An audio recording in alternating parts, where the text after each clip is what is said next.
एक मिनट, तो आपको भ्रामक दावे सिर्फ बाबा रामदेव के दिखते हैं? आपको भ्रामक दावे समाज में और कहीं नहीं दिख रहे हैं? कोई कंपनी नहीं कर रही है भ्रामक दावे? एक एनर्जी ड्रिंक के नाम पे आप बेच रहे हो कि उसको पीने के बाद डर के आगे जीत है, उसके बाद एक आदमी मोटरसाइकिल उठाता है और वो बिल्डिंगों के ऊपर स्टंट्स कर रहा है। ये भ्रामक दावा नहीं है कि ये एनर्जी ड्रिंक पीने के बाद आप स्टंटमैन बन जाएंगे? एक क्रीम है फेयर एंड लवली, वो दावा करती है कि 14 दिन में गोरे हो जाओगे आप। कितनों को गोरा बना दिया उसने? पूरा हिंदुस्तान गोरा हो जाना चाहिए था फिर तो। मैं ये कह रहा हूं कि आप समझ नहीं रहे हैं इस बात को। योग और आयुर्वेद जो है वो भारत की परंपरा है, भारत की आत्मा है। और वो व्यक्ति जिसकी बात आप कर रहे हैं, हम लोग कितना खुश हो रहे हैं। मुझे तो दुख इस बात पे है कि जनता कितनी खुश हो रही है। तुम्हारा क्या ले गए वो बाबा रामदेव? तुम्हारा क्या ले गए? जनता खुश हो रही है कि लाला रामदेव को दिखा दी औकात कोर्ट ने। तुम्हारा क्या, तुमने क्या जीत लिया उस पर? मुझे ये समझ में नहीं आ रहा है कि एक व्यक्ति जो भारतीय परंपराओं को, स्वदेशी परंपराओं को आगे बढ़ा रहा है, वो देख रहे हैं रोज 5000 लोगों को सामने खड़े होकर के लोग बताते हैं माइक पर कि मेरा रेमेटाइड अर्थराइटिस ठीक हो गया। लोग बता रहे हैं कि उनके ऑटोइम्यून डिजीजेस ठीक हो रही हैं, कैंसर लोगों का ठीक हो रहा है। बस ये है कि अभी रिसर्चेस नहीं हुई हैं उस पर।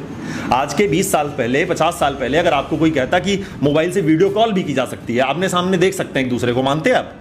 नहीं मानते। लेकिन आज आप मानते हैं उस बात को। तो ऐसी रिसर्च की जरूरत है ना। आप ये कहिए कि आयुर्वेद में और रिसर्च की जरूरत है, मैं मानता हूं। योग में और रिसर्च की जरूरत है, मैं मानता हूं। लेकिन आप ये कह रहे हैं कि अब आप विकिपीडिया खोल के देखिए, उस पर लिखा है कि ये स्यूडो साइंटिफिक है। विकिपीडिया एक ऑथेंटिक सोर्स ऑफ इंफॉर्मेशन है, उस पर लिखा हुआ है आयुर्वेद प्रैक्टिसेस जो हैं वो स्यूडो साइंटिफिक हैं। आप किस आधार पर इस बात को कह रहे हैं? कोई आधार है आपका इस बात का? आप एक जिम्मेदार प्लेटफॉर्म है, इंडियन मेडिकल एसोसिएशन, नाम के आगे इंडियन लगा लिया है उन्होंने, तो इससे लग रहा है कि ये सरकारी संस्था है, भारत सरकार उसके विरोध में। इंडियन लगा लेने से आप सरकारी संस्था और बहुत ऑथेंटिक नहीं हो जाते हैं। इंडियन मेडिकल एसोसिएशन और आयुर्वेद की ये लड़ाई है। ये एक हमको दिखाई दे रहा है, बहुत एक परसेप्शन आ रहा है लोगों के सामने कि एलोपैथ और आयुर्वेद में ये लड़ाई चल रही है। एलोपैथ आयुर्वेद की लड़ाई नहीं है। एलोपैथ और आयुर्वेद जो है ये साथ में चलने वाली पद्धतियां हैं। आयुर्वेद जो है वो जनक है, एलोपैथ उसके बाद जो है उसमें और मॉडिफिकेशन होकर के डेवलप हुआ है। एलोपैथ बहुत अच्छी चिकित्सा पद्धति है। लेकिन ये सारी लड़ाई इंडियन मेडिकल एसोसिएशन की और आयुर्वेद की है। इंडियन मेडिकल एसोसिएशन आयुर्वेद को क्वैकरी कह रहा है। क्वैकरी का मतलब जानते हैं आप? Fraudulent practices, fraud. और हमको, आपको शर्म नहीं आ रही है? आने वाले समय में आपको पता है क्या होने वाला है? आने वाले समय में ये जितनी भी योग की प्रक्रियाएं हैं, जितनी भी आयुर्वेद की औषधियां हैं, ये सारी औषधियां अलग अलग नामों से विदेशों में, पश्चिमी देशों में पेटेंट हो जाएंगी। और आप बैठे रहिएगा इसी मिथ्या अहंकार को लेकर के कि आप सब कुछ हासिल कर लेंगे एक दिन। जितनी एक्सरसाइजेज आपकी हुआ करती, जो मार्जारी आसन है उसको कैट पोज के नाम से पेटेंट कर लिया गया है। कहते रहिएगा उसके बाद कि नहीं हमारे शास्त्रों में दिया हुआ है मार्जारी आसन। जैसे आज हम बात करते हैं गुरुत्वाकर्षण को लेकर के कि हमारे शास्त्रों में महर्षि कणाद ने कह दिया था वैशेषिक दर्शन में। कहते रहिए न्यूटन ने तो दे दिया। कौन मान रहा है आपकी बात को? ऐसे ही आने वाले समय में आपके सारे प्राणायाम को ब्रीदिंग प्रैक्टिस के नाम पे बेचा जा रहा है। बोल रहे हैं ना डॉक्टर्स को, आखिर प्राणायाम बोलने में क्या शर्म है?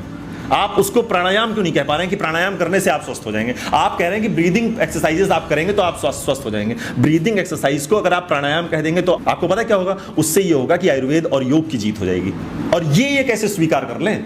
तो सारी समस्या यहां आ रही है। बाबा रामदेव या एक भारत के संन्यास परंपरा के सर्वोच्च पर बैठा हुआ व्यक्ति, ये सारे न्यूज़ चैनलों पे आप देखते होंगे, अन्य धर्मों के जब अन्य पंथों के जो लोग होते हैं उनका नाम जब लेते हैं, जैसे एक कोरोना के समय में एक मौलाना साद था, उसका मतलब उसने आपराधिक कृत्य किया है, लेकिन एक भी न्यूज़ चैनल पे क्या किसी एंकर ने उसको ये कहा कि ये साद है? सब मौलाना साद, मौलाना साद, मौलाना बुखारी, सब मौलाना लगा रहे हो। अगर उनका पद है, मैं कह रहा हूँ सम्मान दो। लेकिन जैसे ही स्वामी रामदेव की बात आती है, कितने न्यूज़ चैनल्स पे आपने देखा कि रामदेव को दिया कोर्ट ने झटका। रामदेव क्या है? भारत के संन्यास परंपरा का अपमान कर रहे हैं आप। कोई आपराधिक कृत्य नहीं किया है बाबा रामदेव ने। अगर स्वामी रामदेव इस देश की संन्यास परंपरा का प्रतिनिधित्व करते हैं तो आपकी ये जिम्मेदारी है कि आप उनको सम्मान दें। आप क्यों नहीं दे रहे? क्योंकि हम बहुत सहिष्णु हैं। हम ये सह लेते हैं कि हमारे सन्यासी का अपमान करो और हम सुनते रहेंगे, हम भी खुश हो जाएंगे। तो समस्या की जड़ ये है।